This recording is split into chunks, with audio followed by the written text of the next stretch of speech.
It's almost impossible to find Tales from the Crypt on streaming. And there's even a rumour that copies of the film have been destroyed. I actually looked everywhere all over the internet and even resorted to Reddit, and that's where I found my answer. I came across an obscure Reddit post by Alan Katz. He's the writer and producer of seasons 3 to 7 of Tales from the Crypt, and even 2 of the Crypt feature films, Demon Knight and Bordello of Blood. Let me just read off exactly what he said in the post. The Crypt partners aren't interested in any streaming deals because they, the ones still alive, would have to deal or make a deal with Joel. He was the executive producer of the show, and no one wants to bother doing that.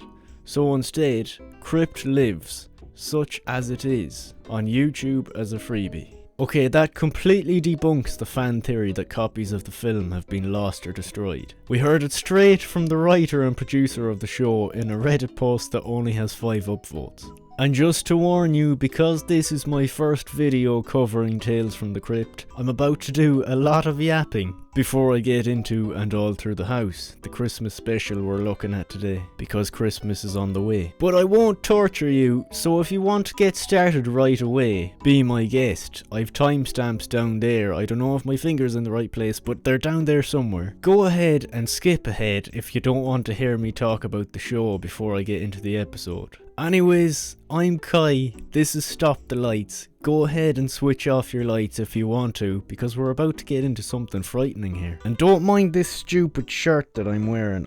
You can't see it, I don't think. Maybe you'll see it here, but there's a goat on it. Okay, so just to do it justice, because I know you couldn't see it there, here it is. See? It's twatty as hell. Tales from the Crypt is a horror anthology show, meaning that each episode unfolds an entirely different story. And by the way, the creators were so meticulous that they actually made 2 versions of each episode. That's dedication right there. The show ran from 1989 to 1996 and was based on these EC comics from the 1950s. Those comics were basically banned because of their intense gore. Because the show aired on HBO, they saw it as the perfect opportunity to make it as graphic as possible, and they did exactly that.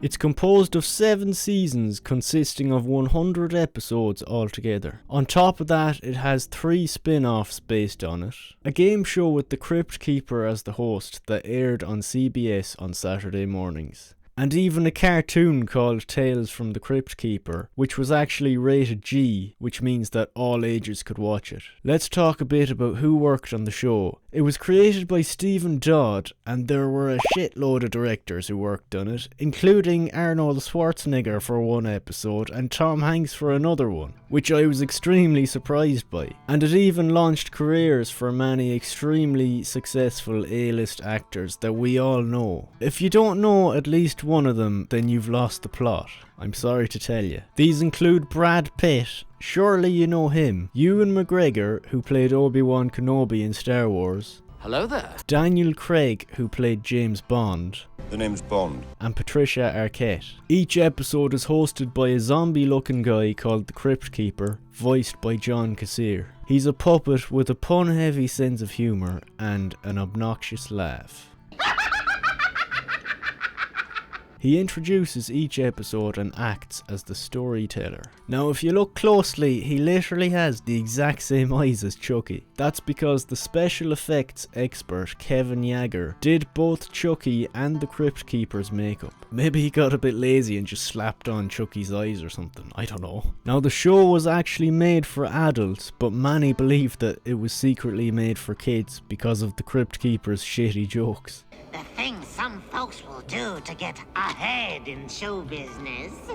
But most episodes feature severe gore in contrast to other ones that are completely clean. It can be a mix of genuinely frightening imagery, ironic punishments, and dark humour, with some terrifying monsters, but others that I think are quite cheesy. And it usually features a twist ending. It's recognised as one of the classic horror anthology shows, and it influenced many other horror anthologies later on, including 2 massive shows that we all know of, I'm sure, Goosebumps and Are You Afraid of the Dark, which is a massive achievement because I'm sure we can all agree that Goosebumps has surpassed it in popularity. The soundtrack is done by Danny Elfman, who is the lead singer of the new wave 80s band Oingo Boingo. I think their songs Dead Man's Party and Insanity are in my playlist actually. But he also composed a million other horror movies, but mostly kids horror. 2 of these are Tim Burton movies. Just a little bit more yapping, okay? Stay with me. Tales from the Crypt occasionally dipped into Christmas themes, including some episodes that are set during the holidays. But there was only one true and fully fledged Christmas special of the show. That was And All Through the House, which brilliantly mixes festive settings with its signature horror comedy style.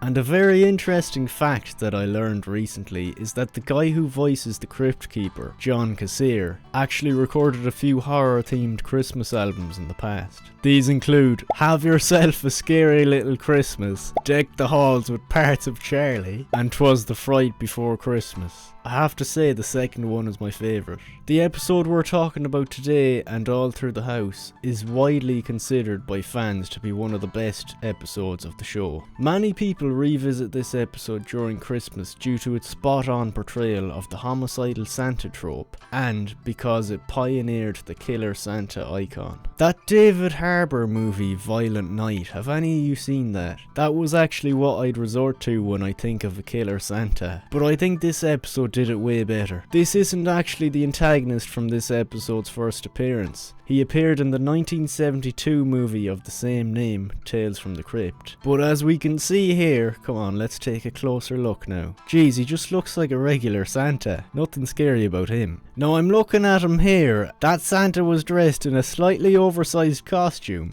making him look less sinister compared to the much larger, much more terrifying version featured in the TV show episode we'll be talking about today, And All Through the House. And All Through the House is the second episode of the first season of Tales from the Crypt. It aired on June the 10th, 1989, and was directed by Robert Zemeckis. I don't know if I'm saying his name right, but hopefully I'm saying it well enough for you to understand what I'm about to tell you right now. Yeah, that's right, the guy who created the heartwarming family movie that many of us as kids have been forced to watch by our parents. The Polar Express, which was adapted from a book written in 1989 by Chris Van Allsburg. Robert Zemeckis also directed A Christmas Carol, Forrest Gump, Back to the Future, Cast Away, and many more. I just can't get over the fact that this well-established PG movie director also directed this episode. But 15 years before The Polar Express, he directed A Christmas Story that wasn't about believing in Santa, it was about trying not to get killed by Santa. It's unbelievable to think that the same director who fueled our childhood dreams also fueled our nightmares. But then again, nightmares are dreams. Now I'm very excited to get into the meat of this because I genuinely enjoyed it. It's time for me to stop boring you to death and finally get into this Christmas horror episode, And All Through the House. I wouldn't be surprised if you feel like dragging me all through the house after all that yapping. I know what you're thinking, and no, it's not a brand new day. I just couldn't stand wearing that stupid t-shirt. It actually pissed me the fuck off. So I put on a normal t-shirt. The episode opens up with this guy. I wonder who that is. It's the Crypt Keeper. He's dressed as Santa Claus. His laugh is instantly recognisable.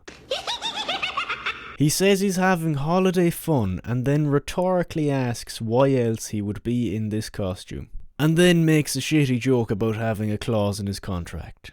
Unless there was a clause in my contract. Ha ha ha ha, Santa Claus, clause in contract, ha ha. He opens up the story with this. 'Twas the night before Christmas, and all through the house. We get a close-up view of the Christmas tree and the cookies that are left out for Santa. We're then shown the husband sitting on the couch reading a Charles Dickens book. He says, God bless us, everyone. Right. Well, he's clearly not a very jolly man, and not a religious one either. He asks his wife Elizabeth for the fireplace poker, calling her deaf when she asks him what he said. Little does he know that silence is her favourite weapon anyways, and you'll find out why soon. She slams the poker into his head. Well, she's not a submissive wife, and we know that for a fact. She doesn't like being told what to do. The daughter comes downstairs and says, Good night, Joseph. Obviously Joseph doesn't say anything because he's dead. Also the daughter calls him Joseph and not Dad, and the reason for that is because he's her stepdad. I mean was, because he's dead now. Elizabeth goes upstairs putting the daughter to sleep. She opens the window in her bedroom to let some air in. When I first watched this, it was so obvious that that window being open would be Santa's entrance. She calls her accomplice with her dead husband's will in her hand and says, "It's done. I did it."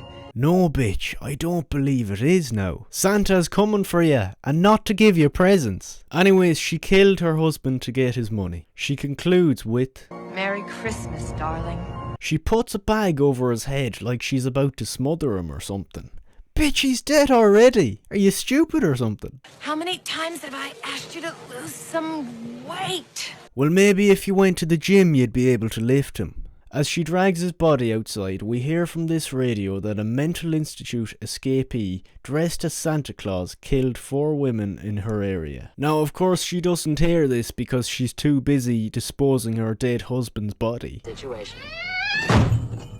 The door shuts and the keys are inside the house, so this must be one of those auto-locking doors, I'm gonna assume. Trip to the gym once in a while. It wouldn't have killed you. This absolute hypocrite. Just as Elizabeth is about to throw him into the well, Joseph rises from the dead.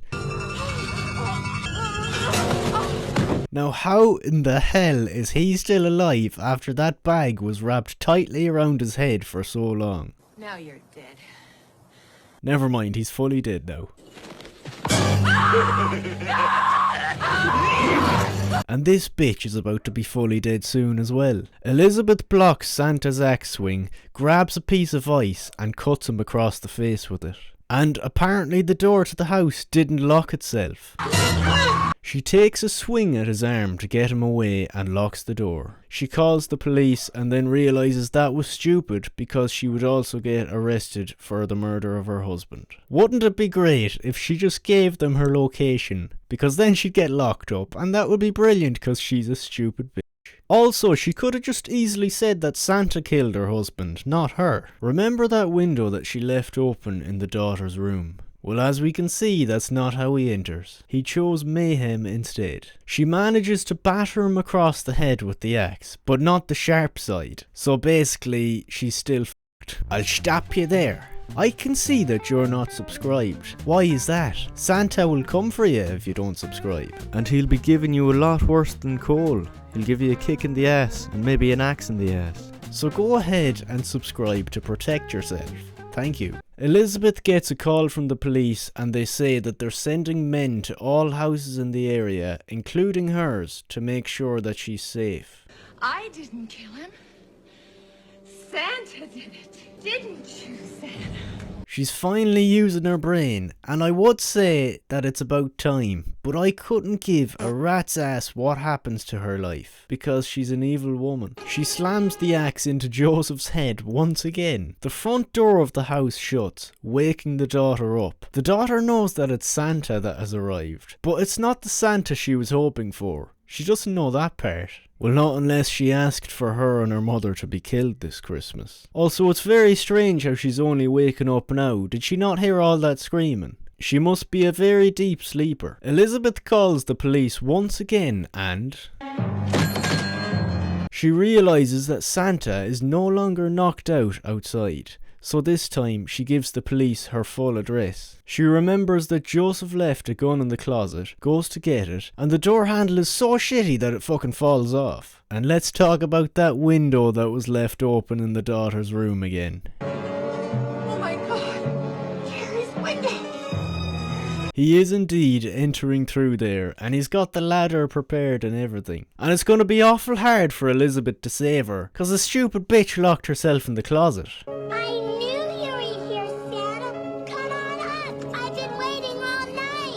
Well, that's not good. As I touched upon earlier, when I first saw this, I thought he would go in through the window while she was sleeping. But now he has an open invitation. Just makes it easier for the bastard, doesn't it? Somehow, this girl doesn't realise that Santa comes through chimneys, not through bedroom windows. Elizabeth busts down the closet door and rushes to go and save her daughter. But it's too late. Santa's got her, and he's got an axe too. Naughty or nice?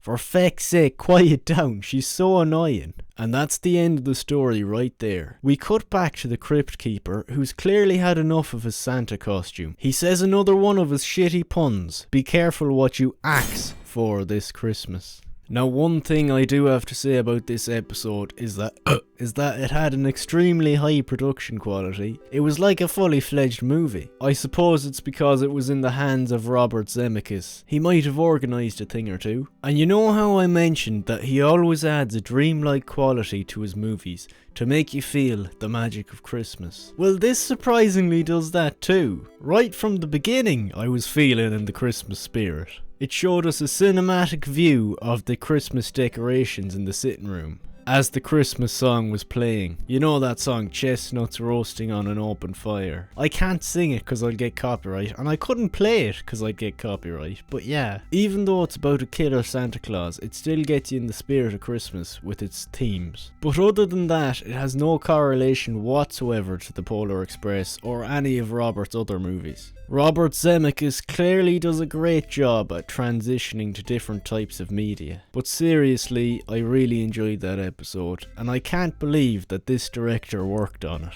There were many captivating moments that have you on the edge of your seat while you're wondering what might happen next, or what might happen because of Elizabeth's actions. For example, when Elizabeth opened the bedroom window for her daughter, it's not revealed that this is how Santa will get in, but you just sense that it might be. And on my first watch, I was expecting him to break into the house and use that window, but every time he did break into the house, he broke in a different way. So I kept wondering when he would finally use the window, and then he did eventually. Also, at one point the police said that they were going to come to the house, but they took their time, cause I didn't see them come to the house. Another aspect I enjoyed is when Santa was knocked out and fallen on the ground outside. Elizabeth doesn't regularly check up on him to make sure that he's still knocked out. That made me feel uneasy and wondering the entire time, could he be inside the house already? Also, Santa in this episode reminded me of Jaws from James Bond for some reason.